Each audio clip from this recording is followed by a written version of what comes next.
खरं म्हणजे छत्रपती शिवाजी महाराज हे आमचं महाराष्ट्राचं आराध्य दैवत आहे। छत्रपती संभाजी महाराज हे आमचं आराध्य दैवत आहे आणि या छत्रपती संभाजी महाराजांचा हलाल करून त्यांना 40 दिवस त्यांचा छळ करून त्यांचे जे हाल करून त्यांची निर्गुण त्यांना ठार मारलं गेलं।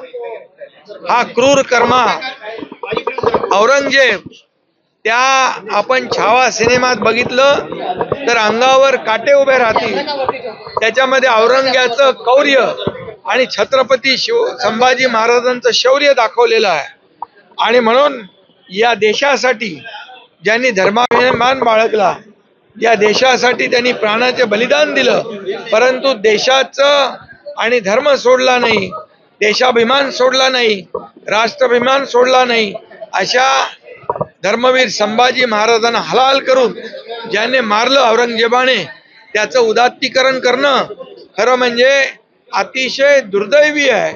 निषेध जेवढा याचा करू तेवढा थोडा आहे। खरं म्हणजे अबू आझमीवर देशद्रोहाचा गुन्हा दाखल करायला पाहिजे, कारण छत्रपती संभाजी महाराजांनी या देशासाठी आपला प्राण अर्पण केलेला आहे आणि बलिदान दिलेलं आहे आणि म्हणून खरं म्हणजे या अबू आझमी हिला औरंगजेब चांगला प्रशासक होता त्याचं कौतुक करणं हे तर महापाप आहे आणि म्हणून या अबू आझमी यांनी माफी मागितली पाहिजे आणि खऱ्या अर्थाने यांच्यावर ज्यांनी देशभक्ती दाखवली त्यांच्या विरोधामध्ये बोलणं हा खऱ्या अर्थाने देशद्रोह आहे।